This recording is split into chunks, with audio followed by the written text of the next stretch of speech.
Nosso protagonista morre como um trabalhador de escritório e acorda como Alan Palatio, o terceiro filho de uma nobre casa decadente. A vida deveria ser fácil até que ele se lembra deste mundo. É Psychedelia, o jogo que ele uma vez jogou.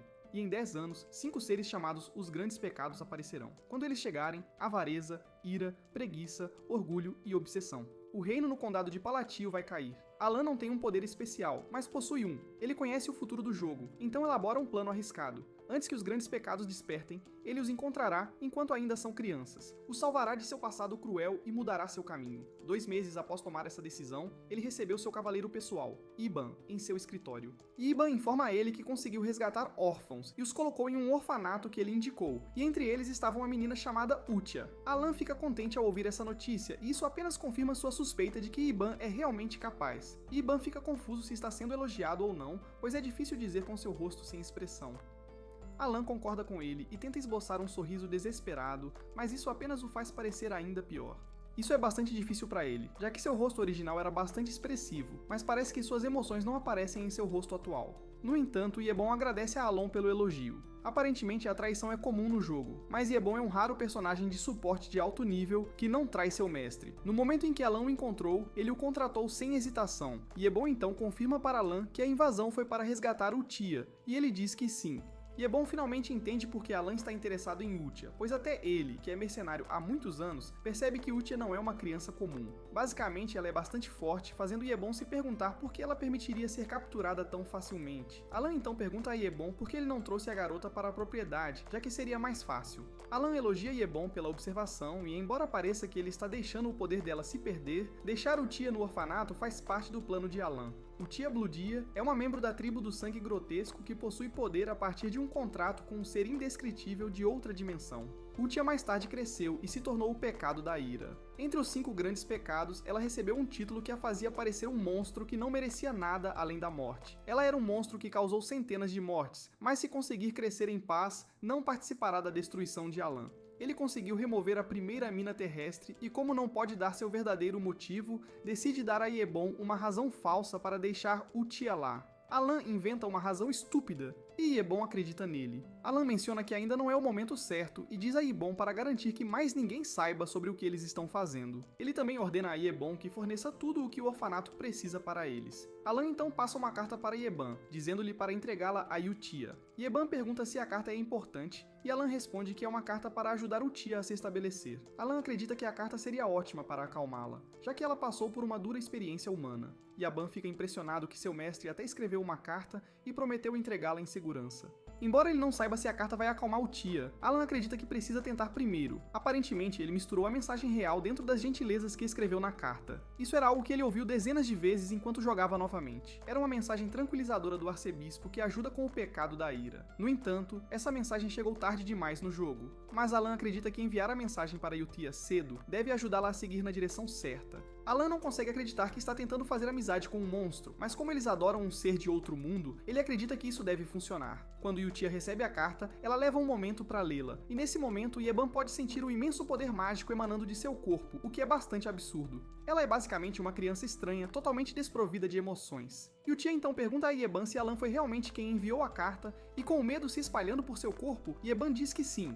E Utia emite uma aura realmente aterrorizante antes de perguntar a Ieban por que Alan não apareceu pessoalmente. Ieban não consegue acreditar que a garota já está no nível máximo na sua idade, e é por isso que seu mana pode ser visualizado. Ieban então diz a Utia que Alan disse que ainda não é o momento certo. Depois de ouvir isso, Utia finalmente se acalma. E isso também é graças à mensagem oculta que Alan colocou na carta. Utia sabe que é algo que apenas alguém digno de ser seu mestre pode saber, com um rosto alegre e uma aura avassaladora. Ela menciona que finalmente entende a vontade de seu mestre. Enquanto isso, Alan, em sua cama, está pensando em como pode garantir que consiga a próxima pessoa da lista para ajudar a aumentar sua vida aparentemente curta. Logo depois, Alan está na biblioteca tentando obter pistas sobre o terceiro pecado, quando Ieban entra correndo para lhe contar que conseguiu resgatar o segundo pecado que mencionou. Embora pareça completamente exausto, Alan pergunta a Ieban se ele tratou bem a criança. Ieban garante a ele que fez tudo o que pediu depois de resgatar a criança do mercado de escravos ilegal. De repente, o irmão babaca de Alan, Antônio, entra na sala e não perde tempo em usar Alan como seu tapete. Ele expressa seu choque ao ver que alguém tão sem graça como Alan decidiu ler livros na biblioteca. Alan permanece em silêncio, mas isso irrita Antônio, que grita com Alan dizendo-lhe para responder quando está sendo abordado por seus mais velhos.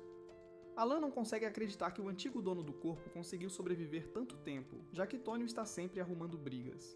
Alan teria preferido revidar, mas sabe que é melhor não fazê-lo. Ele rapidamente baixa a cabeça como um escravo, dizendo a Tonio que gostaria de se retirar da biblioteca, já que seu irmão mais velho quer usá-la. Tonio ri de Alon, dizendo que ele finalmente conheceu seu lugar. De repente, uma faca voa em direção a eles e quase atinge a cabeça de Tonio. A faca veio diretamente do filho mais velho, Léo.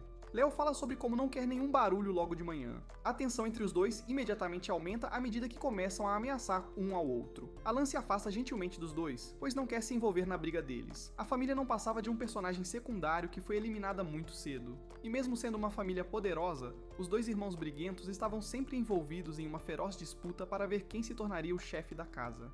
Um é conhecido como o Rei da Carne, enquanto o outro é o Rei das Drogas. Basicamente, os dois são os reis do submundo, e ninguém que queira viver uma boa vida se atreverá a mexer com eles. Alan consegue sair arrastando-se do quarto enquanto os dois estão virando tudo de cabeça para baixo. Alan percebe que o melhor para ele é viver como um lixo incompetente, se ele quiser viver por muito tempo. Alan retorna ao seu quarto e se deita no sofá para descansar. Por outro lado, Iban se pergunta como uma pessoa que parece tão incompetente como Alan consegue descobrir experimentos humanos. Alan é alguém que parece realmente frágil, que não consegue nem cuidar de si mesmo, mas por algum motivo, ele sabe sobre assuntos secretos do exterior. No entanto, ele considera Alan uma pessoa realmente peculiar. A última criança que ele resgatou é considerada muito perigosa, com poderes que são considerados capazes de acabar com o mundo. Basicamente, ele foi resgatado no reino de Calion, onde havia um mercado ilegal de escravos. Com isso, Alan conseguiu resgatar o segundo pecado, Deus. Depois que Deus foi vendido como escravo, ele foi abusado e passado de mão em mão sem fim. Por causa disso, ele acabou se tornando o pecado da preguiça, que está entre os 5 grandes pecados. Depois que Deus perdeu o controle, ele destruiu reinos da maneira mais horrível que alguém poderia imaginar.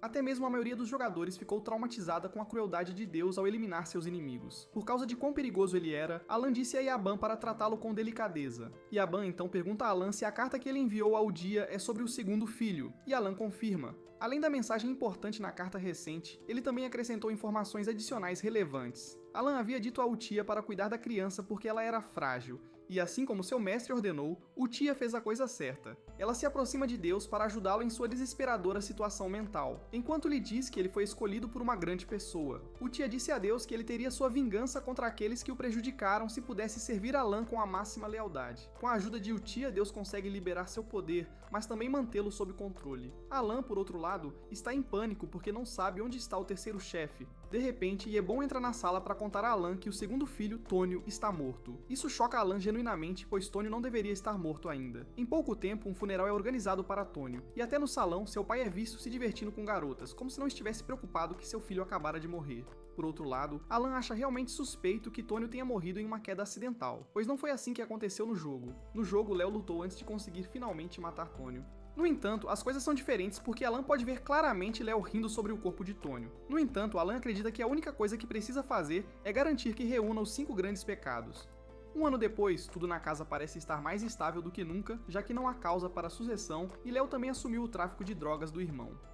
Durante aquele ano, Alan basicamente se tornou amigo por correspondência de Yudia. Eles estão sempre trocando cartas um com o outro e devido a como tudo está bom, o orfanato continua recebendo uma longa lista de doações. Yabon então diz a Alan que encontrou uma pista sobre o que ele está procurando. Alan fica contente ao ouvir isso, pois basicamente significa um registro antigo sobre o terceiro chefe. Alan está satisfeito por finalmente ter encontrado o terceiro chefe. Para Alan é uma noite tranquila, mas o mesmo não pode ser dito em um certo ponto de distribuição de drogas. 2 oficiais de alta patente sob Léo chegam ao armazém e encontram dezenas de seus membros encharcados em seu próprio pool de sangue. Os que ainda estão vivos começam a se matar como se tivessem perdido o controle de seus corpos. Eles cravam facas em suas gargantas de maneiras horríveis. Os 2 oficiais logo se veem compartilhando o mesmo destino de seus colegas também. Acontece que a pessoa por trás disso é Deus, e ele está sendo supervisionado por Utia. Depois de eliminarem os bandidos, Deus pergunta a Utia se suas ações significam algo, e Utia lhe garante que sim.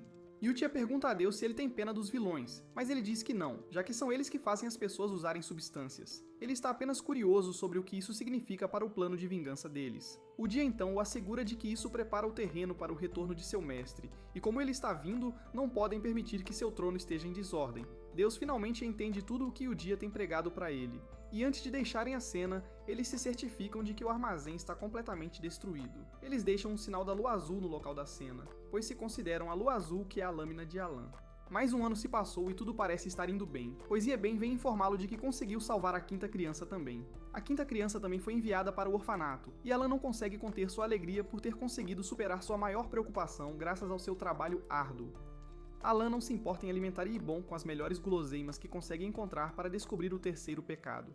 A ganância foi o mais difícil, mas eles conseguiram graças ao conhecimento de Alan sobre jogos. Yibon fez tudo o que pôde para garantir que tudo desse certo no final. Alan então diz a Yibon que ele está livre para descansar um pouco, pois tem corrido por um bom tempo. Yibon pergunta se a missão do orfanato está concluída e ele responde que sim. Yibon fica aliviado ao ouvir isso e pergunta a Alan se ele não está feliz, pois não parece estar, mas Alan garante que está. Na verdade, ele afirma que está sorrindo no momento, embora seu rosto diga o contrário. Yibon não tem escolha a não ser acreditar no que Alan disse.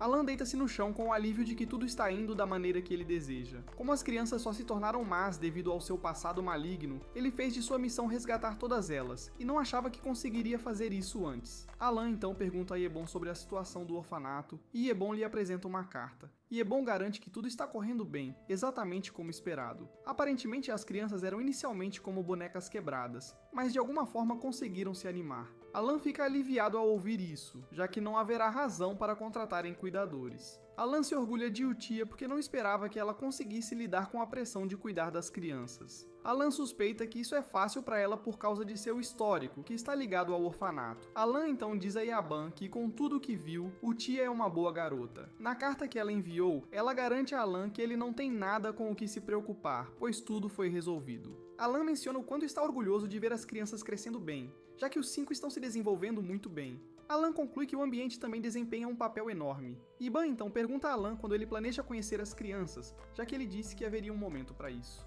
No fundo, Alan não tem a intenção de encontrar as crianças pessoalmente. Ele sabe que seria bom encontrá-los pessoalmente para que possam se aproximar, mas está aterrorizado com as personalidades que viu enquanto jogava. No entanto, ele acredita que deve ser tranquilo, já que os resgatou antes do despertar deles. Alan então mente para Yeban, dizendo que pode tentar conhecer as crianças mais tarde no futuro. Agora que conseguiu realizar o resgate, Alan acredita que a próxima coisa em sua lista é aprender um pouco de habilidades de autodefesa. Como a magia requer talento, Alan tem exatamente o que é necessário para aprendê-la. Ibon então pergunta a Alan se ele já ouviu falar da Lua Azul. Alan responde que não, e Ibon explica que são um grupo que recentemente ganhou popularidade por caçar organizações criminosas. Como isso soa como limpar o lixo, Alan não vê razão para que isso seja um problema. Como a Lua Azul não faz parte da história do jogo que Alan conhece, ele acredita que isso desaparecerá em pouco tempo. Yebon então solta a bomba dizendo que o grupo matou nobres, razão pela qual ele acreditava que Alan poderia conhecê-los. Ao ouvir isso, Alan diz a Yebon para começar a dormir no quarto próximo ao seu. Enquanto isso, a líder da Blue Moon, Uchiha, está perguntando aos seus membros sobre o relatório da semana. Seolang, o pecado da orgulho, relata que cuidou das cabeças dos traficantes de escravos antes de eliminá-los. Ela prometeu deixá-los viver se conseguissem adivinhar a cor de seus olhos, mas, por razões óbvias, eles não conseguiram, o que acabou levando-a a matá-los todos. O pecado da ganância. Ren então menciona que todos os corpos foram enterrados de forma limpa. E quanto aos experimentos ilegais, Radan, o pecado da obsessão, cuidou de todos eles. Uchiha fica feliz em ouvir isso, já que tudo parece estar indo exatamente como ela deseja. Ela elogia todos, dizendo que todos existem para a glória da Lua Azul. Nesse momento, Radan menciona que há um pequeno problema. O chefe de Avalon, a organização que eles estão mirando, está sendo governado por Léo, o filho mais velho do Conde. Aparentemente, Radan descobriu um documento perigoso quando estavam eliminando a base de Avalon no sul. Basicamente, Léo está planejando demitir Alan após a morte do pai deles. Quando Uchiha vê isso, a raiva a domina. 2 anos depois, o Conde Palatil, que estava doente, morre. O relatório oficial menciona que ele faleceu de parada cardíaca, mas, dado seu histórico de abuso de drogas, é óbvio o que o matou. Durante os procedimentos do funeral, Léo descobre que a Blue Moon atingiu seu negócio mais uma vez. Alan ouve seu irmão e seus homens falando sobre a Blue Moon e percebe que eles finalmente começaram a levar a organização a sério. Momentaneamente, o funeral do Conde, sem nenhum luto, terminou de forma muito silenciosa. Após o funeral, Yabon pergunta a Alan qual é seu próximo plano. Yabon lembra de que no próximo ano Léo herdará o título. Surpreendentemente, Alan diz a Yabon que eles estão deixando a propriedade. Isso choca Yaban, e Alan menciona que eles estão indo para o sul, para uma vila remota chamada Rodmill. Esta é uma vila isolada no território sul do condado de Palácio. Sem perder tempo, Alan e Iban saíram da mansão e estavam se divertindo em Rodmill até serem forçados a voltar para a mansão. Apenas 3 dias depois, algo chocante e surpreendente aconteceu. A morte do filho mais velho, Léo.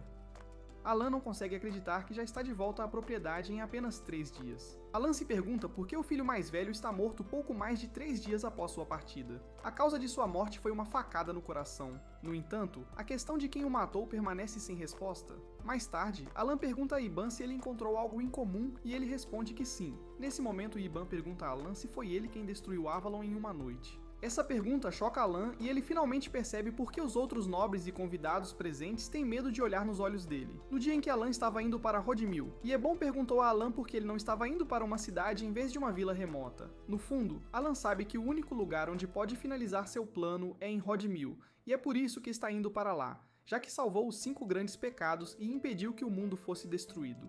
Ele acredita que Rodmill é a escolha certa, pois não tem conexão com a história original. Além disso, lá existe até uma vila palaciana. Esta é uma casa separada construída apartada da residência principal da família. É basicamente o lugar perfeito para viver tranquilamente como um nobre. A única resposta que ele dá a Iban é que há uma razão para tudo.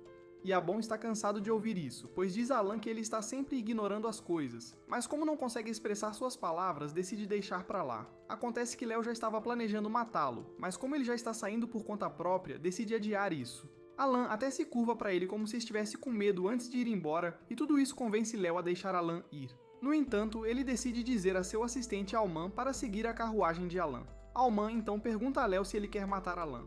Ao pedir que siga a carruagem, Alman quer confirmar se Léo realmente deseja matar Alan. Léo fica chocado ao ouvir isso, pois Alman sempre foi aquele que segue qualquer ordem sem uma palavra de reclamação.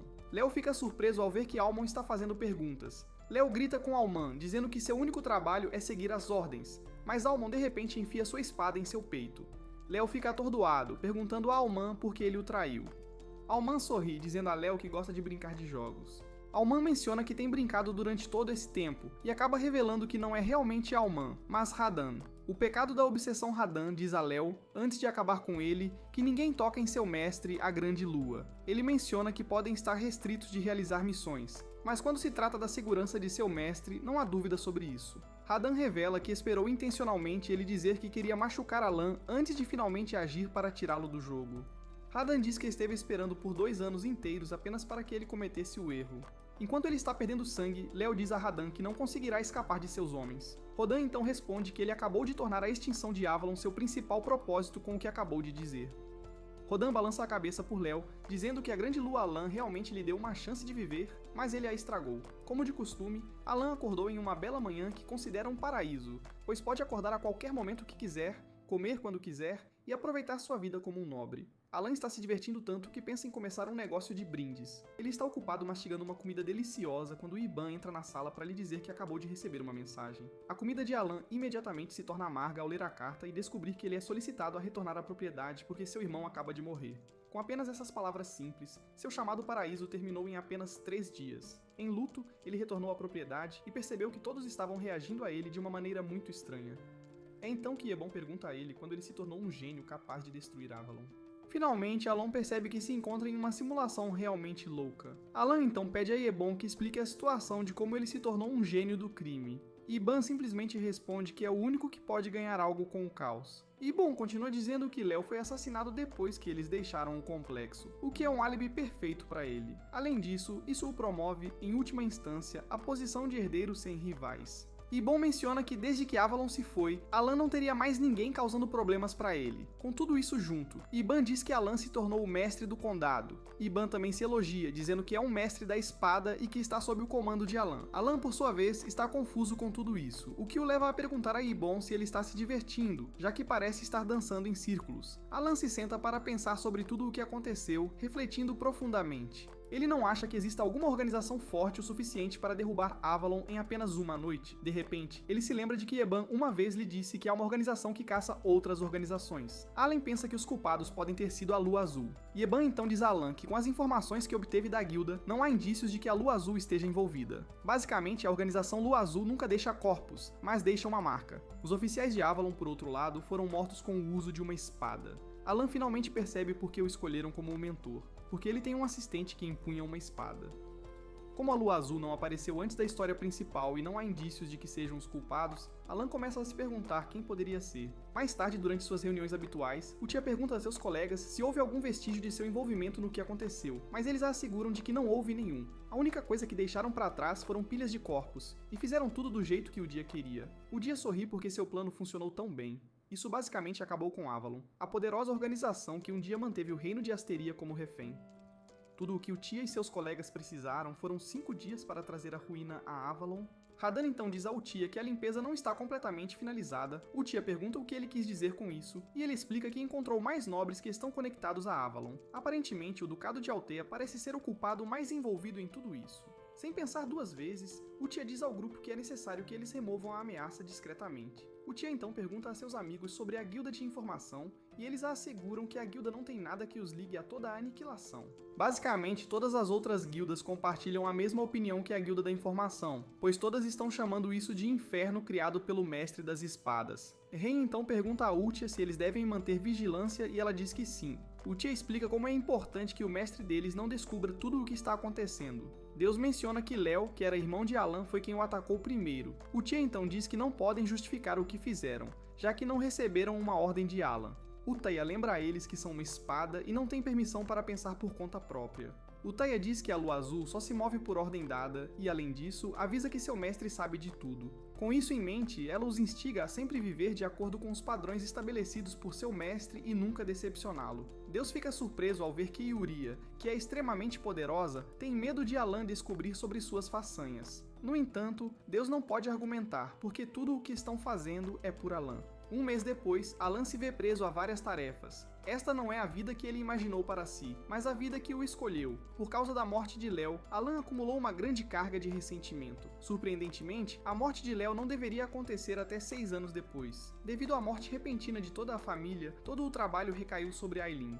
Para piorar a situação, todos estão trabalhando muito e entregando seus projetos pontualmente. Alan se lembra de que, durante o mandato de seu pai, todos trabalhavam como formigas. Desconhecendo isso, os empregados e trabalhadores estão se esforçando ao máximo para garantir que não caiam em sua desgraça e acabem em uma vala qualquer. Alan gostaria que os empregados resolvessem as coisas sozinhos, sem envolvê-lo nisso. Mais tarde, Yebun elogia Alan por ter alcançado o 2º nível de sua prática mágica em apenas 2 anos. Yebon diz a Alan que ele possui um talento incrível, já que geralmente leva cerca de 4 anos de treinamento para alcançar o 2º nível. Para evitar discutir com Yebon, Alan admite que é talentoso quando se trata de magia. Basicamente, Alan estava colocando tudo o que sabia em defesa mágica porque estava nervoso. A técnica que ele também está aprendendo exige muito controle mágico, mas Alan não se vê se tornando bom nisso. Inicialmente, Alan estava animado porque pensava que, uma vez que o plano terminasse, não haveria mais perigo. Com isso, ele poderia estudar sozinho sem estresse. No entanto, com o recente apelo por segurança, Alan percebeu que seu buraco de mana é realmente pequeno. Basicamente, o buraco de mana com o qual se nasce é como o corpo de um atleta, que é fixo desde o nascimento. E no caso do buraco de mana de Alan, ele é bastante pequeno. É pequeno demais, pois nem mesmo seu treinamento consegue compensá-lo. Alan está pensando em sua vida estressante quando Yebon o informa que um convite para dançar acaba de chegar.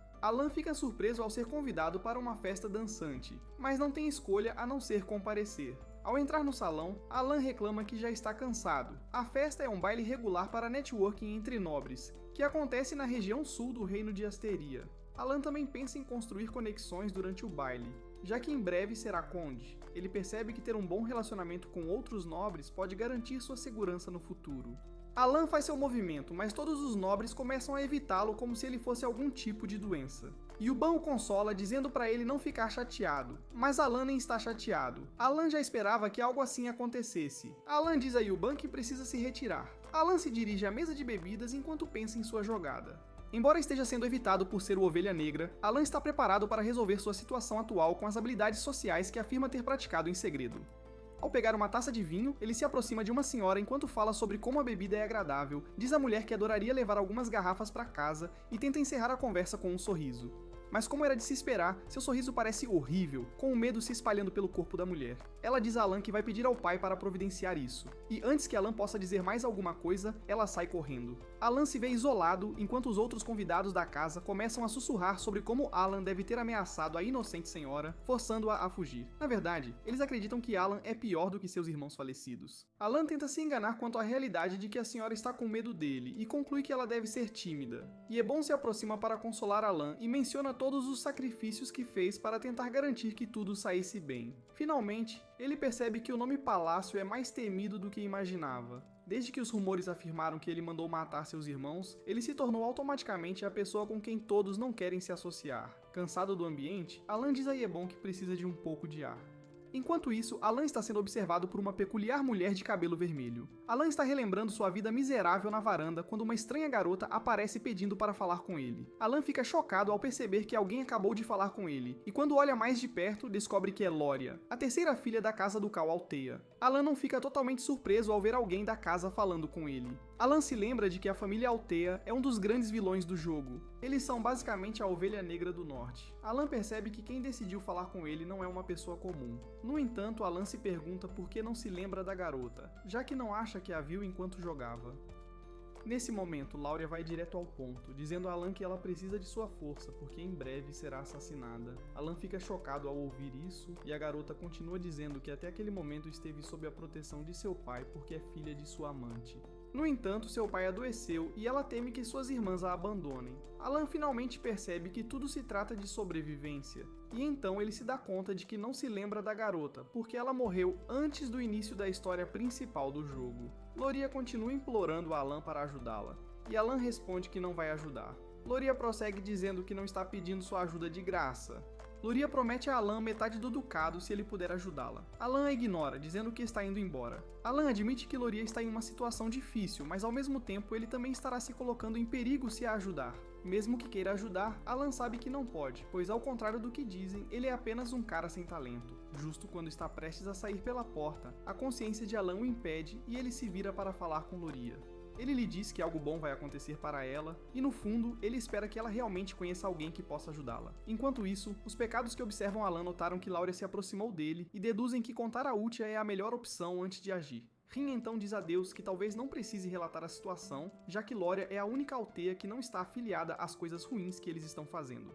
Isso, por sua vez, a exclui de ser o alvo de Radon. Deus concorda que isso facilita as coisas, pois os outros Altias serão tratados. Rin menciona que o Tia disse a eles para garantir que todo o fluxo de informações fosse cortado, para ter certeza de que o incidente Avalon nunca chegasse a Alan. Alan está caminhando pelo corredor sozinho quando é repentinamente abordado pela mulher ruiva. Alan fica inicialmente confuso se é ele quem está sendo cumprimentado ou se é outra pessoa. Alan responde nervosamente aos cumprimentos e pela maneira como a garota está andando e sua aura, ele percebe que ela é uma pessoa suspeita. Alan tenta lembrar quem ela é, pois definitivamente já viu seu rosto no jogo. Além disso, ele percebe que quem fala com ele não é normal. Alan finalmente se lembra do nome dela, Kalia Zenônia, e se aproxima para cumprimentá-la. Kalia fica chocada ao ver que Alan realmente sabe quem ela é. Alan diz à moça que a conhece, pois ela é uma pessoa bastante famosa. Aparentemente, existem 3 grandes casas no reino de Asteria. A casa ao norte é a Casa Althea, a casa a leste é a Casa Palácio, e a oeste estão os degenerados de Zenonia. Acontece que Kalia é a filha mais velha do Conde Zenonia. Se Palácio é considerado uma gangue, Zenonia é um sindicato de estilo corporativo mais refinado.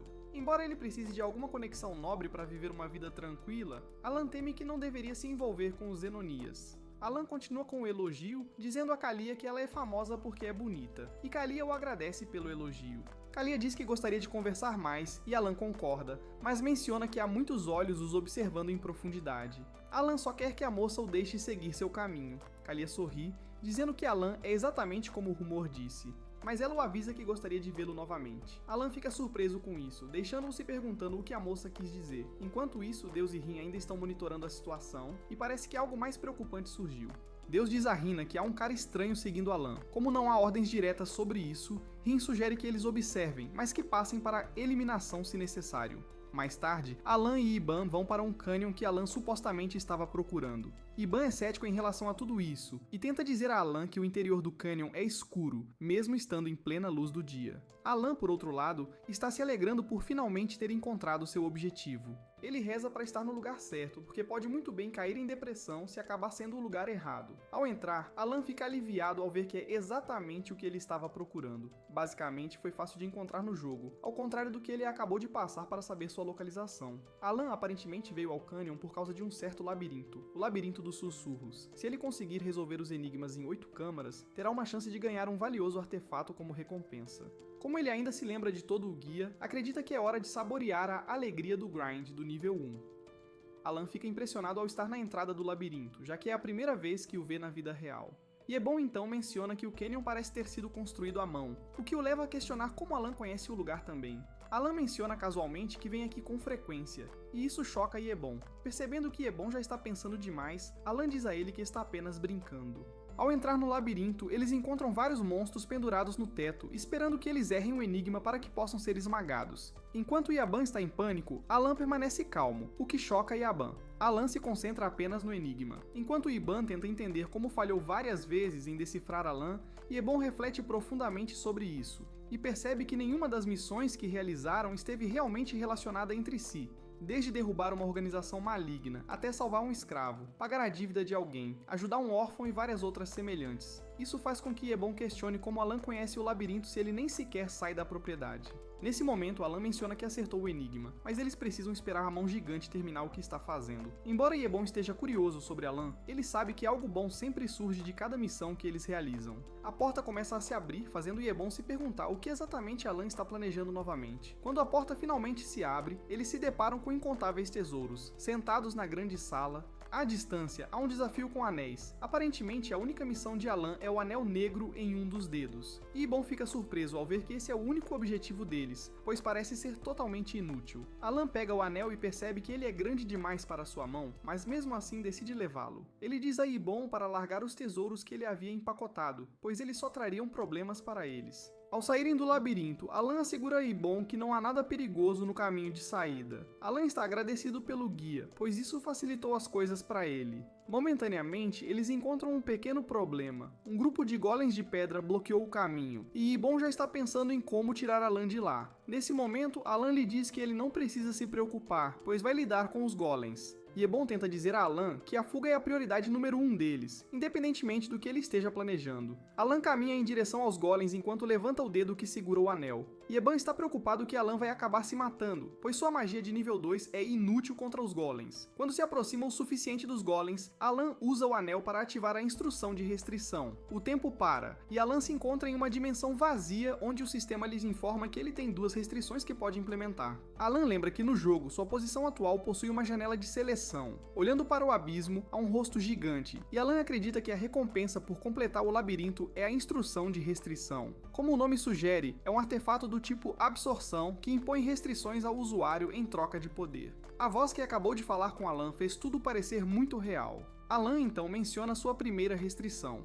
Após recitar o feitiço, o ser pergunta a ele o que planeja ganhar, e Alan menciona que gostaria de torcer um pouco mais as leis do mundo. Assim que ele faz sua reivindicação, o sistema concede sua primeira restrição, e para sua segunda restrição, ele segue o mesmo procedimento e o sistema pergunta o que ele busca com isso. Alan simplesmente responde que seu pedido permanece o mesmo de antes. O ser leva 1 minuto antes de responder a Alan, e Alan teme que tenha estragado tudo. Alan sabe que escolher tanto os selos quanto as palavras para a restrição proporciona um maior poder de ataque mágico. Enquanto jogava, ele dominou todos os sinais manuais e frases, o que significa que seu pedido deve ser atendido. Nesse momento, o ser atende ao seu pedido e a voz lhe diz que ele é considerado realmente importante por ter se lembrado de tudo relacionado ao Deus Esquecido. A voz então lhe diz para dar continuidade à vontade do Deus Esquecido, deixando Alan confuso. Após o ser terminar de falar, o anel na mão de Alan é absorvido, o que é um sinal de que a restrição funcionou com sucesso. Nesse instante, Alan retorna ao mundo real, enquanto Iban tenta tirá-lo do caminho do golem. No entanto, Alan recorre ao seu poder mágico, mas mesmo após usar toda a sua mana, a esfera de relâmpago que ele criou permanece pequena. Como seu próprio poder mágico é fraco, ele decide experimentar o poder da restrição, pagando o preço que ela exige. Isso deixa Iban completamente aterrorizado. Com apenas um movimento de seu dedo, Alan envia a bola de luz mágica para o meio dos golems, e no momento em que o ataque atinge, todos eles se desintegram em pequenos pedaços. Como de costume, Alan mantém seus olhos casuais e sonolentos, enquanto Ebon está completamente impressionado com o que acabou de testemunhar. Assim que os golems saem do caminho, eles começam a encontrar a saída da caverna. E Ebon pergunta a Alan se ele esteve escondendo seu verdadeiro poder o tempo todo, mas Alan nega. E Ebon argumenta que, em todos os seus longos anos como mercenário, nunca presenciou algo como o que acabou de acontecer. Mas Alan insiste que não passa de uma magia de segundo nível. No fundo, Alan está realmente em pânico porque não se lembrava de a magia ser tão poderosa quando era usada no jogo. Alan recorda que no jogo, um feitiço pode ser fortalecido com o uso de uma invocação, e o que ele acabou de fazer foi aumentar a potência 5 vezes mais do que o habitual, com o número de invocações que utilizou. Ao fazer isso, ele conseguiu adquirir algo completamente diferente, que é um poder maior de uma magnitude superior. Até Olin está surpreso com quão devastadora é a magia, mesmo sendo uma magia de segundo nível. Depois de alguns minutos navegando pela caverna, eles finalmente conseguem sair dela, e Ebon solta um suspiro de alívio por estarem fora. Ebon se senta preguiçosamente enquanto reclama de quão cansativa é sua tarefa atual em comparação com o combate real. Ebon se vira para Alan, perguntando a ele quem projetou um lugar tão aterrorizante. E é nesse momento que Alan percebe que o labirinto na verdade tinha outro nome, que se espalhou pela comunidade. Era conhecido como o Labirinto dos Sussurros, e chamou a atenção de todos. Alan aproveitou a oportunidade para contar a Ebon que foi criado por um cara chamado Pelayon. Quando Alan percebeu que Ebon estava prestes a começar a perguntar mais sobre o labirinto, ele o puxou, dizendo que era hora de irem embora. Alan diz a Yabon que ainda há algo que ele precisa fazer assim que retornarem, e sua ética de trabalho impressiona Yaban. Ao falar sobre magia, Alan sabe que um sigilo que combina com um elemento de feitiço aumenta sua potência, e essa era a regra básica do jogo. No entanto, as coisas eram um pouco diferentes na vida real, pois os visuais permaneciam os mesmos enquanto as estatísticas de ataque aumentavam. O sigilo basicamente alterava o próprio feitiço, e Alan começa a se perguntar se seu controle de mana melhorou tanto que ele conseguiu perceber as mudanças na forma como as coisas funcionam. Como não tem certeza disso, ele decide que terá que testar sua teoria assim que sua mana se recuperar. No entanto, ele está feliz que tudo acabou indo muito bem. Desconhecido para Alan e Yaban, eles estão sendo observados por um dos pecados. A garota se dirige ao labirinto para estudar as inscrições na parede e pode ver claramente o quão aparentemente poderoso Alan é.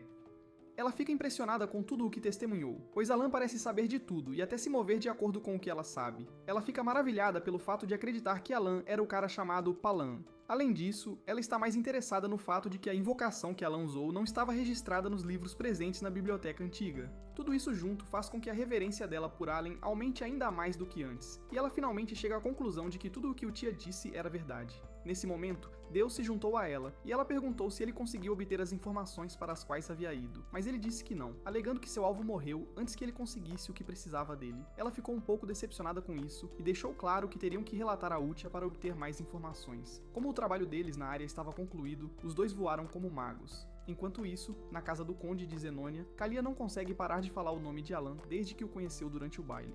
Aparentemente, há algo sinistro acontecendo na casa do Conde. Todos acreditam que o pai de Kalia tem controle sobre tudo, mas, desconhecendo isso, ele não passa de um fantoche para sua filha. A verdadeira responsável pela casa é Kalia, enquanto seu pai é apenas uma figura decorativa. Mas a conversa com Alan a deixa suspeita de que ele pode ter descoberto. Ela ainda está pensando nisso quando uma de suas atendentes vem correndo até ela e diz que precisa ir ao seu quarto imediatamente. Ela corre para ver seu espião deitado morto na sala. No entanto, ela não vê a necessidade de entrar em pânico, pois o selo que colocou nele não foi ativado, o que significa que ele não divulgou nenhuma informação antes de sua morte. No entanto, Kalia pode ver que o corpo foi colocado deliberadamente em seus aposentos. Isso a deixa ainda mais preocupada sobre como foi descoberta, para Kalia. Ela acredita que Aileen é a responsável e supõe que Alan descobriu tudo durante a conversa que tiveram. Desconhecendo isso, Alan é apenas um cara comum tirando uma soneca em sua caravana e alheio à política mundial. Por outro lado, Loria está a caminho de casa e está completamente preocupada porque sua reunião com Alan não saiu como o planejado. Com o pouco tempo que passou com Alan, ela percebe que ele não é alguém com quem se deva fazer inimigos. E mesmo que Alan seja sua última tábua de salvação, ela entende que ele não concordaria com um acordo que não o beneficiasse. Loria foi basicamente despojada de poder por seus irmãos. Desde o filho mais velho Timalian, a filha mais velha Marianne,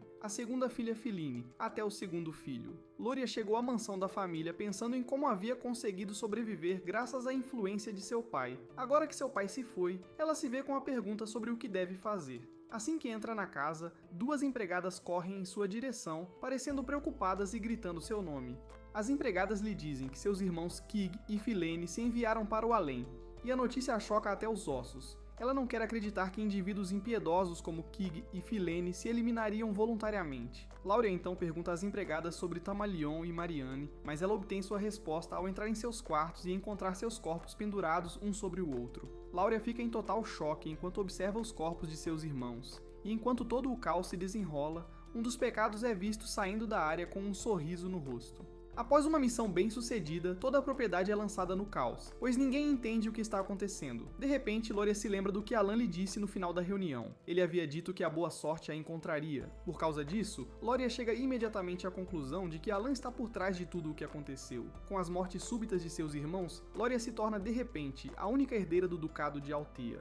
Embora se supõe que ela deva estar feliz ou aliviada, Laura cai de joelhos em terror porque acredita ter feito um pacto com um demônio. No entanto, ela chega corajosa à conclusão de que não há como voltar atrás, pois viu em primeira mão o que acontece com as pessoas que traem Alan. Laura se fortalece, dizendo que só precisa seguir em frente com o caminho que escolheu. 2 meses depois disso, Aileen está em seu escritório quando um dos atendentes aparece com um aparente presente do Ducado de Althea. Alan abre a caixa e fica impressionado ao ver uma bela garrafa de vinho. Ibon lhe diz que o vinho é bastante especial porque cada garrafa custa vários mil gold, razão pela qual é raro. Junto com a garrafa de vinho, há uma nota manuscrita da própria Loria ao Tia. Alan fica surpreso ao ver isso, pois começa a se perguntar por que Loria lhe enviaria um presente tão caro. Ele se vê obrigado a perguntar ao atendente se o presente é realmente para ele, já que não vê razão para Loria querer honrá-lo. O atendente garante a Alan que o presente é para ele, pois Loria o preparou pessoalmente e pediu que fosse entregue à mão. No momento em que o atendente se dirige a Loria como a duquesa, Alan percebe de repente que algo está errado. É quando ele percebe que a criança mais nova da casa, que é Loria, de alguma forma se tornou o Duque de Althea. Na propriedade de Althea, Loria está tentando se adaptar à sua nova posição como Duque. Ela se encontra sentada no escritório do Duque, que é uma área restrita para ela. No passado, embora todo o cenário em torno das mortes de seus irmãos fosse questionável, ela evitou todas as formas de suspeita porque tinha um bom álibi, que era o baile. Mesmo que sua organização secreta tenha sido destruída por seus irmãos, e quando ela retornou à mansão, ela era basicamente uma ninguém. Tudo mudou para ela com a suposta interferência de Alan. Isso deixa Laura se perguntando até onde Alan está pensando à frente. Acontece que ela unificou todas as organizações sob Althea, mas não é ingênua o suficiente para achar que pode enfrentar o poder superior de Alan. Com isso, Loria supõe que Alan ainda quer algo mais dela, e acredita que seja a rede do submundo de Althea. Mesmo tendo chegado a essas conclusões, ela acredita que precisa se concentrar no que está à sua frente. Enquanto espera Alan entrar em contato com um sorriso radiante no rosto, ela se pergunta se Alan gostou do vinho que lhe enviou. De volta ao escritório de Alan, ele está em pânico porque não consegue acreditar que Loria agora é a duquesa, mesmo tendo sido alvo de ataques apenas alguns meses atrás. Sem que ninguém lhe diga, Alan percebe que há algo estranho acontecendo. Alguns meses depois, que é 5 anos antes do início da história, Yaban se dirige a ele com o título de contador. Isso surpreende Alan, e Yabon lembra de que o ano novo está quase chegando e sua sucessão para se tornar conde já está próxima. Alan fica completamente atordoado, pois nunca se viu se tornando conde no plano que traçou para si mesmo. No entanto, ele não pode negar o fato de que está desfrutando das vantagens que vêm com a nobreza. Yebon então lhe entrega uma carta de Udia, e Alan pergunta a Yebon se ele conseguiu alguma informação sobre os assassinos que enviaram Léo para seus ancestrais, mas ele diz que não. No entanto, ele o assegura de que a Guilda de Informações ainda está trabalhando nisso. Yeban pergunta a Alan por que ele está tão interessado em toda a investigação e exige saber se ele está interessado por causa de vingança. Alan então responde que só quer estar preparado para qualquer coisa que acontecer. Depois que Yeban termina de provocá-lo sobre todo o título de conde, Alan abre a carta de Udia, e é como de costume. No entanto, Alan aprecia as cartas mensais porque elas trazem uma certa dose de calor para seu estilo de vida frio. Alan sorri como um pai orgulhoso normalmente faria, mesmo que nunca tenha visto nenhuma das crianças antes. Alan então pergunta a Yebin quantos anos os crianças teriam, e ele informa que estão prestes a atingir a idade em que entram na sociedade. Na verdade, algumas das crianças que estão no orfanato com ele saíram mais cedo. Após receber essa informação vital de Yabon, Alan percebe que pode ser finalmente a hora de deixar os 5 irem. Yebon fica surpreso que Alan esteja disposto a deixá-los partir, e Alan lhe diz que eles já cresceram, então é hora de pensarem em seus futuros. Alan acredita que os 5 já passaram da idade em que despertariam como pecados, e podem finalmente se integrar à sociedade. Aparentemente, cada um dos pecados tinha uma narração revelando sua especialidade. O Tia tem o talento para a fé, Deus tem o talento para o manejo da espada, Rin tem o talento para a pesquisa, Siolang tem o talento para o combate, e Radan é especial quando se trata de liderança. Alan está convencido de que eles vão brilhar se ele conseguir colocá-los nas posições e no ambiente certos. Por causa disso, Alan decide que vai dar a cada um deles um presente, que é seu plano desde o início. Depois de resolver tudo o que precisa, ele envia cartas individuais via Iban. Não muito tempo depois, Utia recebeu as cartas e contou a seus companheiros que haviam recebido uma nova diretiva da alta cúpula. Ela lhes diz que a diretiva desta vez é especial porque foi enviada a cada um deles individualmente. Os 5 recebem as cartas com alegria e começam a comemorar como se tivessem ganhado na loteria. No entanto, antes de abrirem as cartas, Uchiha sugere que leiam as cartas antigas primeiro, pois as diretivas de Alan são sempre de primeira qualidade. Os outros ficam surpresos e impressionados ao ouvir isso, pois Uchiha foi a única que teve a oportunidade de ler as cartas antes. E Uchiha acredita que agora todos têm autorização para ler as cartas, já que receberam diretivas individuais. Uchiha abre uma das cartas para que eles vejam, e não é nada além de cumprimentos básicos. As outras crianças ficam confusas porque soa muito comum, mas Uchiha rapidamente intervém, dizendo a elas que Alan havia dito desde o início para disfarçar as cartas como conversas normais. Uchiha então mostra a elas o que ela afirma ser a primeira diretiva após as primeiras cartas de saudação. Dentro da carta, Alan contou como seu segundo irmão o usou como uma cadeira, e Uchiha diz a elas que isso não é nada além de uma ordem de eliminação para elas. Ela também aponta para a parte onde Alan aparentemente confiou a ela a organização Lu Azul. Uchiha então diz a seus companheiros que eles devem ler as cartas exatamente como ela fez, para que possam entender as diretrizes corretamente e conseguir cumprir sua missão de forma eficaz. Deus então intervém, perguntando se não seria melhor que eles visitassem Alan pessoalmente, se estão tentando evitar qualquer vazamento de informações. Uchiha então responde com um rosto e voz severos, dizendo a Deus que sua missão é seguir. Isso faz com que um frio percorra a espinha de Deus, e ele responde que está plenamente ciente do que está em jogo. Como já resolveram isso, Rina sugere que leiam a nova diretriz. Ao abrir a carta, Deus percebe que está sendo enviado para Caliban, que é a terra dos cavaleiros. Rini, por outro lado, recebe a orientação de ir para Colony, que é basicamente um deserto. Os outros dois também conferem suas cartas e são enviados para Hartias e Lartania, enquanto Uchiha é ordenada a ir para o Sagrado Reino de Rosário. Dentro da carta, há também instruções sobre o que devem fazer. Deus fica surpreso ao saber que foi instruído a se tornar um cavaleiro, pois não vê razão para isso. No entanto, Alon garantiu a eles que continuaria a patrociná-los. Além disso, Alan anexou a localização de um presente à carta. Antes de se dispersarem, Uchiha os lembra de que mencionar a Lua Azul é absolutamente proibido, a menos que Alon mencione isso primeiro. Com cada um respeitando a diretriz, eles organizam seus assuntos e partem para seus respectivos destinos. 3 meses depois, Alan ainda está pesquisando a magia no mundo, e não encontrou o que estava procurando. Como está preso em um impasse, decide que precisa experimentar consigo mesmo.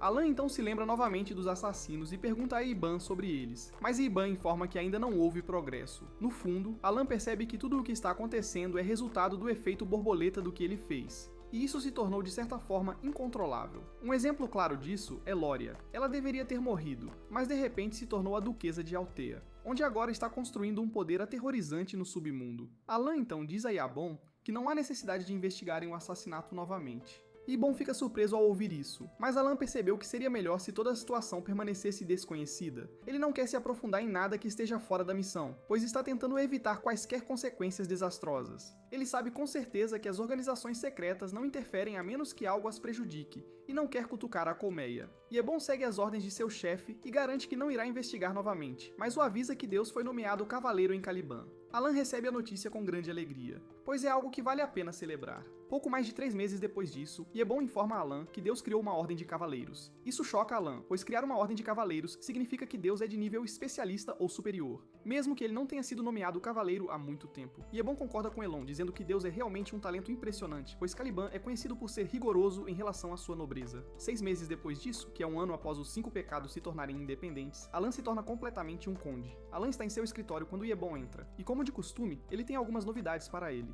Yebon revela que Deus se tornou uma das 5 espadas de Caliban, um cavaleiro mestre. A notícia faz um arrepio percorrer a espinha de Alan, fazendo com que ele deixasse cair o livro que estava segurando. O suor escorreu pelo seu rosto enquanto ele pedia a Yeban que confirmasse se havia ouvido corretamente. Isso acontece porque os mestres de espada são os únicos que podem se tornar um cavaleiro mestre no jogo. Um mestre de espada é um ser muito poderoso que superou a Aura Blade, fazendo com que despertasse uma habilidade única chamada Derivação. Alan então pergunta a Yebon se Deus é um mestre espadachim, mas Yebon diz que ainda não é definitivo, já que ele ainda não criou uma derivação. No entanto, o país ainda assim decidiu conceder-lhe o título de Cavaleiro Mestre porque ele derrotou a 4ª espada. Além disso, Caliban havia perdido um Cavaleiro Mestre para os Bárbaros do Norte porque eles estavam em guerra há mais de uma década. Yabon menciona que leva pelo menos 15 anos para entender e manusear mana, e a derivação pode levar décadas. Reinhardt, que é a primeira espada, se tornou o Cavaleiro Mestre mais jovem aos 32 anos. Alan pode atestar o quão forte Reinhardt é, mas mesmo com toda a sua força, levou mais de 20 anos para alcançar seu estado máximo.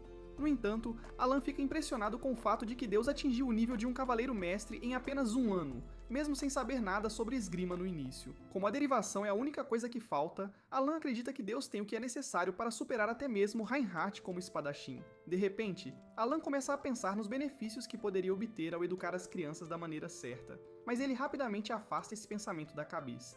Ele percebeu que deveria ser grato por os 5 não terem despertado como os 5 pecados e trazido destruição ao reino.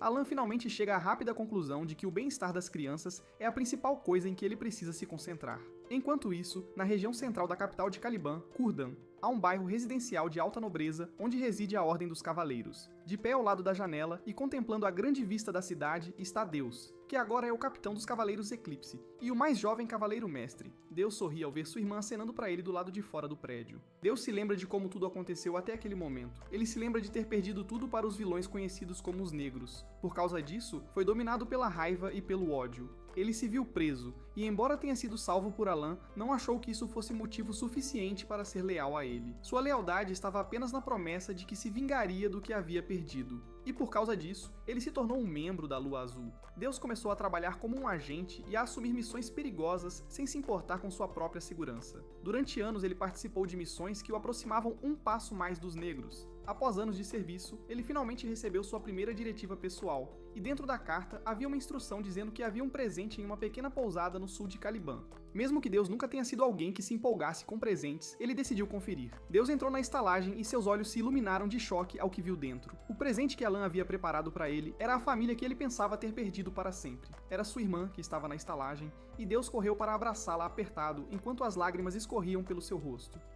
Deus acreditava que sua irmã Shilly estava morta, mas lá estava ela, de pé diante dele. Deus pergunta a Shilly o que aconteceu depois que se separaram, e ela explica que foi mantida em isolamento pelos vilões enquanto aguardava sua vez de ser morta. Durante esse tempo, ela conseguiu escapar, mas foi capturada novamente mais tarde e vendida a traficantes de escravos. Como o destino quis, Iban apareceu e a salvou, e desde então, ela tem desfrutado das mãos generosas de Alan. Shilly mostrou ao irmão uma carta enviada a ela por Alan, garantindo que ela está segura. Ao afirmar o nome de sua família, Shilly faz questão de que seu irmão saiba que é grata por tudo que Ellen fez. Quando Deus viu isso, ficou extremamente impressionado, pois Alan não apenas protegeu sua irmã, mas também colocou seu nome de família em jogo por ela. Deus ficou atônito e incrédulo com o fato de Alan saber sobre sua família, já que ele nunca lhe contou. Até mesmo Urtia não conhecia todos os detalhes do que aconteceu, mas Alan conseguiu cobrir tudo. Isso convence Deus de que Alan praticamente sabe de tudo, e é nesse momento que Deus finalmente decide submeter toda a sua lealdade a Alan.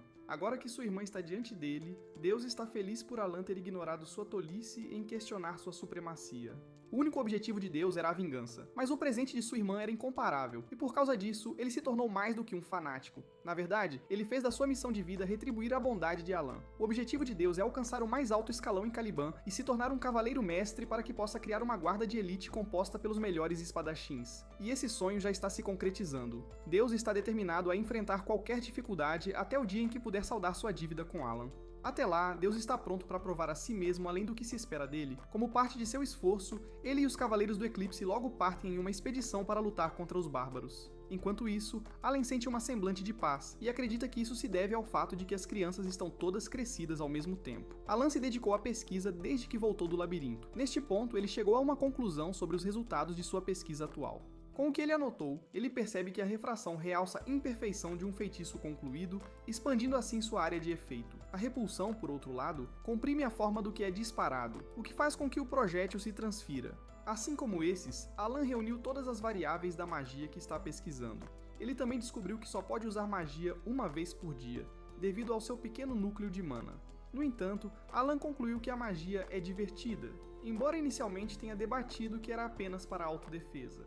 Desde que ele está na pesquisa há 2 meses, finalmente decide testar os resultados. Alan se recompõe e começa a lançar os feitiços necessários na ordem em que os analisou, da fixação à compressão até o colapso. Ele consegue produzir um poderoso feitiço de ataque brilhante que parece absolutamente aterrorizante. Alan fica impressionado porque tudo funcionou bem, e ele finalmente percebe que a ordem das frases também é bastante importante. Ele ainda está olhando para a magnífica criação à sua frente, enquanto ouve uma voz estranha atrás dele expressando seu choque. Alan se vira para ver Kalia e seu mago ao lado dela, e ambos estão aterrorizados com o que tem diante de si, que eles chamam de magia de origem. Alan fica chocado ao ver Kalia parada atrás dele, fazendo-o se perguntar por que a senhora está ali. O mago com ela grita em horror porque a magia de origem é algo que apenas um mago do sétimo círculo pode dominar ou até mesmo alcançar. Quando Alan ouve isso, fica confuso, pois começa a se perguntar se um mago de baixo nível como ele já está sendo considerado um mago do sétimo círculo. Mais tarde, Kalia e seu mago estão sentados na sala de recepção, esperando Alan aparecer. Kalia parece totalmente inquieta após o que testemunhou minutos antes. O motivo pelo qual ela veio ao território de Alan era, em primeiro lugar, confirmar a extensão do que Alan sabe. Ela também queria saber a capacidade da organização que estava apoiando Alan. No entanto, o que ela e seu mago descobriram foi totalmente diferente. Kalia não consegue acreditar que seu mago, Biancal, que é um arrogante mago de quinta classe, na verdade está apavorado com o que presenciou ao observar Alan. Para colocar em perspectiva, Bianca foi expulso da Torre dos Magos por experimentos desumanos, e ele é poderoso o suficiente para dizimar batalhões sem suar, mas o mesmo homem estava desmoronando de terror na presença de Alan. Kalia se pergunta se o que presenciou mais cedo era realmente magia de origem, como suspeitavam. Momentos depois, Alan entra na sala e pergunta aos dois por que vieram à sua propriedade. Kalia rapidamente se desculpa por aparecer sem aviso prévio. Ela também pede desculpas por ter esbarrado nele enquanto ele estava conduzindo seus negócios e afirma que estava apenas procurando por ele na propriedade.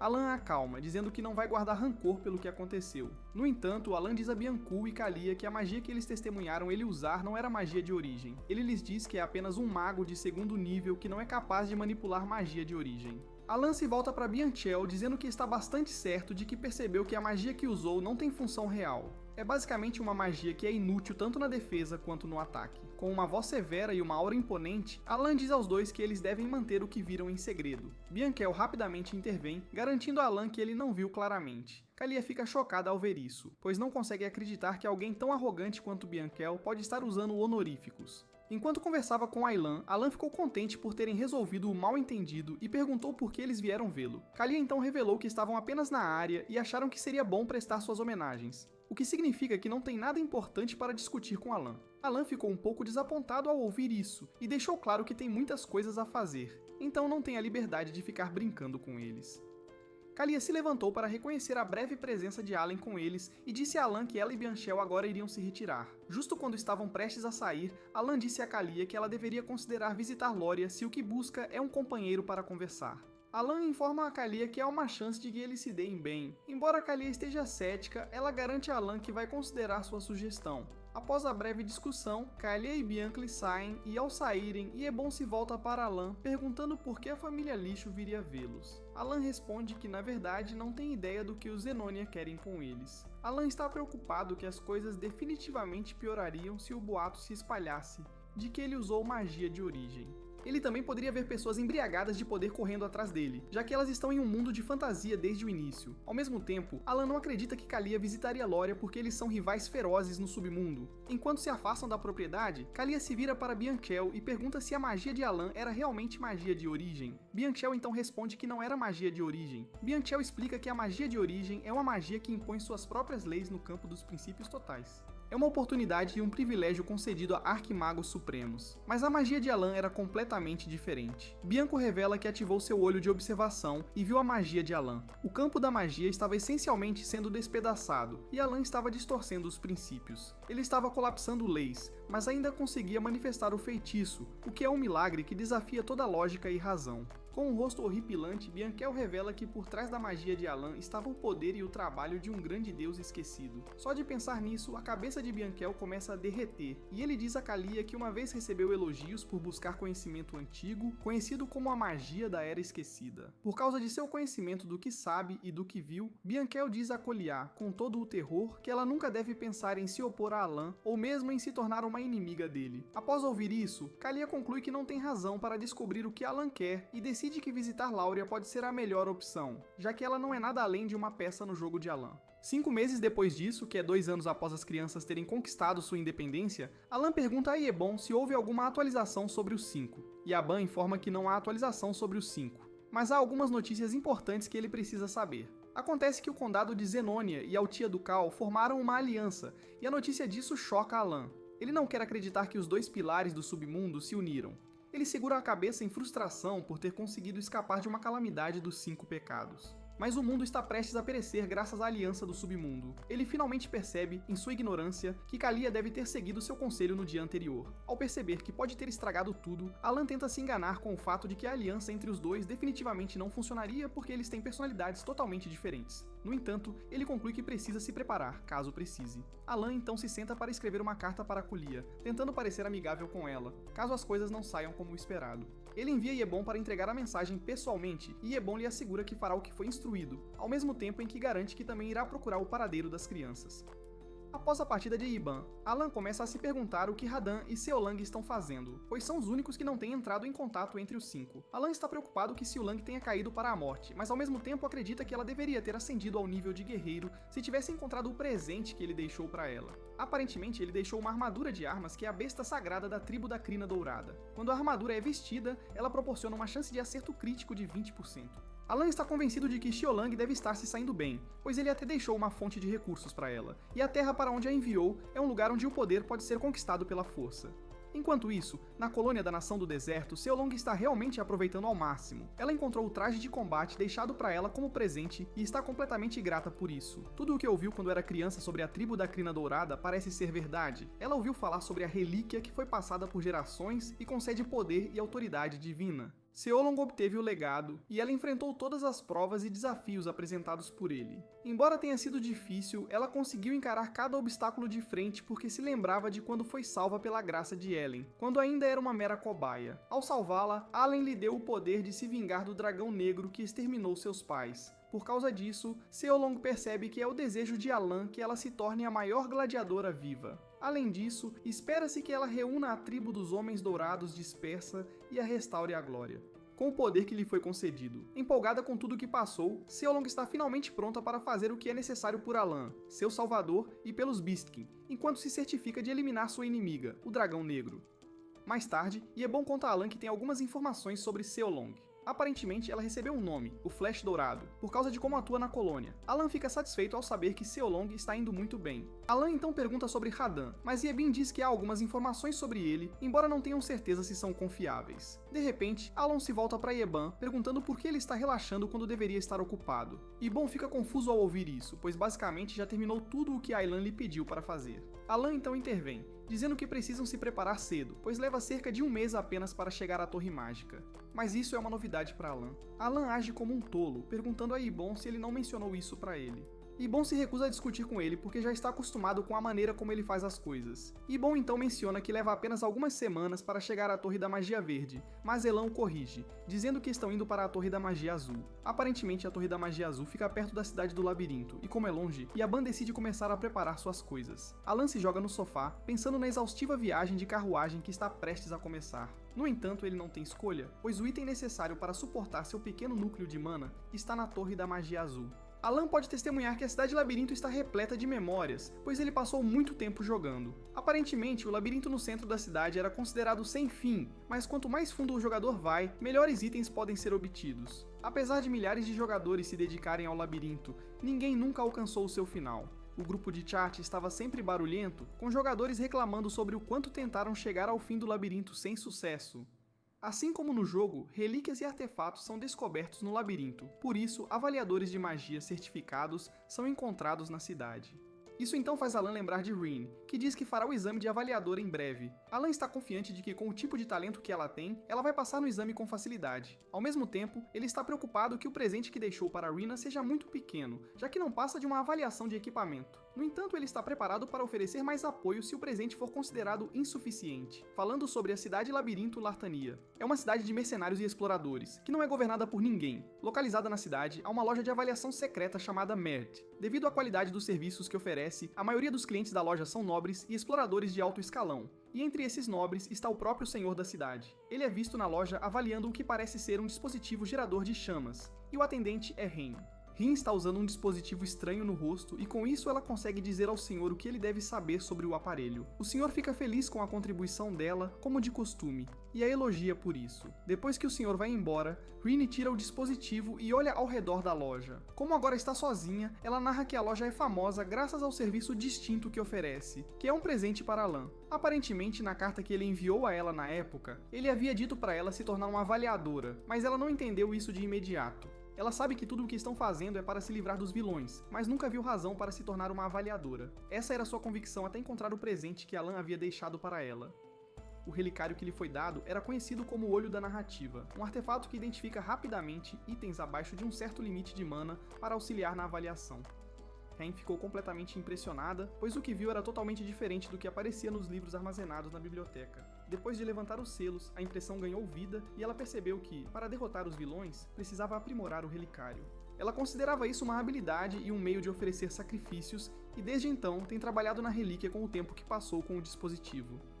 Ryan finalmente percebeu que Allen lhe deu um trabalho que apenas ela poderia fazer, e ela acreditava que tudo o que estava fazendo tinha como objetivo a eliminação do Lobo Negro.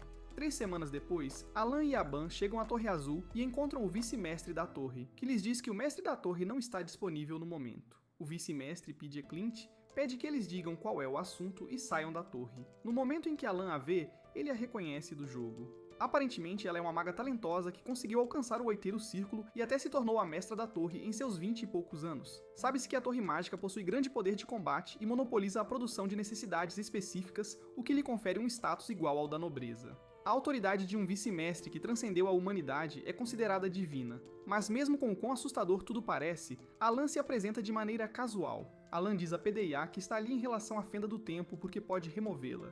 A Fenda do Tempo é uma fissura conectada a um subespaço desconhecido, gerada em locais onde a magia é intensamente utilizada, e cria anomalias que causam danos massivos. No momento em que Alan expôs seu interesse, Padilla analisou sua habilidade com seus olhos de observação e ficou desapontada com o que viu. Ela imediatamente diz a Alan para ir embora, o que o choca. Alan tenta argumentar, mas Padilla explode de raiva, dizendo que há um monte de pessoas que vieram até ela dizendo a mesma coisa. Alan se recusa a recuar, dizendo a Padilla para apenas guiá-lo até onde está a Fenda. Padilla continua a se manter defensiva e assume que Alan está em busca de uma grande vitória para reverter sua reputação já manchada. Padilla fica ainda mais irritada e libera uma pressão de mana que a faz parecer ainda mais assustadora do que antes. Alan encolhe-se de medo, mas se lembra de que está desesperado e não pode desistir. Alan avança dizendo a Padilla que está disposto a assinar toda a sua fortuna se não conseguir remover a Fenda temporal. Padilla acredita que Alan ainda está falando besteira, e Alan lhe diz que está pronto para fazer um juramento de mana, se isso for o que ela deseja. Alan aponta o fato de que esse não é um mau negócio por apenas um pequeno momento do tempo dela, e após refletir, ela concorda. PDA então leva Alan até a sala onde o rasgo está localizado, e ela o lembra de que toda a sua fortuna é dela se ele falhar em remover o rasgo. Alan sorri, garantindo a Padilla que isso nunca acontecerá. No fundo, Padilla se pergunta se Alan é apenas estúpido ou corajoso, mas ela está convencida de que ele é estúpido. Ao falar sobre rasgos temporais, geralmente não há razão para fechá-los antes, já que eles soltam artefatos e desaparecem naturalmente após 3 meses. Por causa disso, a pesquisa sobre a Fenda Temporal parou, e nenhum mago jamais a fechou manualmente, mas a Torre da Magia Azul tem lutado com a Fenda Temporal em seu edifício há mais de 2 anos. Em frente à Fenda Temporal, Alan para um momento para observá-la, e Padilla faz uma piada sobre isso, sugerindo que ele vá embora, já que não pode fazer nada a respeito. Nesse momento, Padilla percebe que Alan está segurando sua mão, o que é um método de usar a mão como um meio. Padilla se lembra de que tomos de magia antiga mencionam isso, e não passa de uma lenda.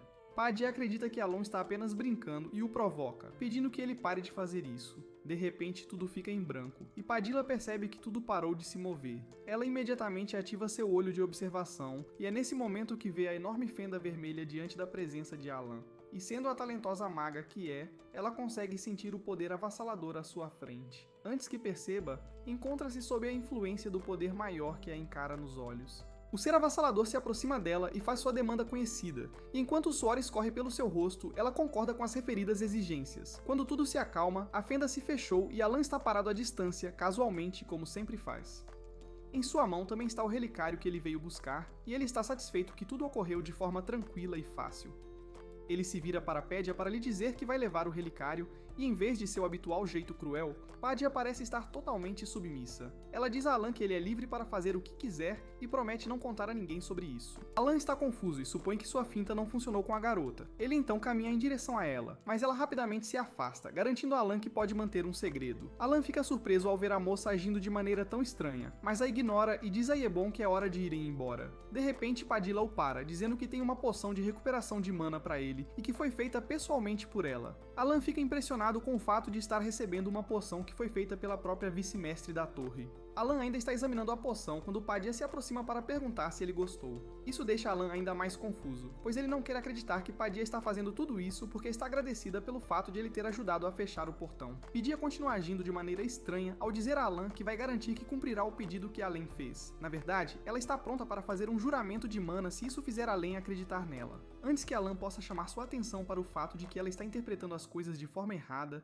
Padilla ativou o processo do juramento e, sob juramento, ela promete manter tudo para si mesma. Com isso, Alan concluiu seus negócios na Torre da Magia Azul e adquiriu a relíquia que desejava com 5 frascos de poção e um juramento. Enquanto se afastam da torre, Yebon observa a relíquia, que não é mais do que uma pulseira, e pergunta a Alan se isso é tudo o que ele foi buscar. Embora não pareça muito, Alan garante a Yebon que ele realmente precisa da pulseira. Ela é conhecida como o Selo do Profano, e possui uma gema embutida que pode absorver e armazenar mana da atmosfera. Alan está feliz que o dispositivo está funcionando perfeitamente, e mesmo que o espaço de armazenamento não seja grande, é mais do que suficiente para compensar seu buraco de mana. Alan acredita que isso é suficiente para ele, já que seu objetivo é a pesquisa mágica e a autoconservação, e não lutar. De repente, ele percebe que é bastante estranho o modo como Padilla agiu em relação a ele antes de deixar a torre. O nível de respeito que ela lhe concedeu em algum momento fez Alan se perguntar se Padilla estava zombando dele. Alan se lembra que foi exatamente assim quando Kalia o viu pela última vez. No entanto, ele não acha que tem algo com que se preocupar, pois acredita que não verá nenhum deles novamente. Enquanto isso, em Alteia, Lauria está recebendo Kalia. As duas trocam gentilezas sem sinal de animosidade entre elas, tudo graças à influência de Alan.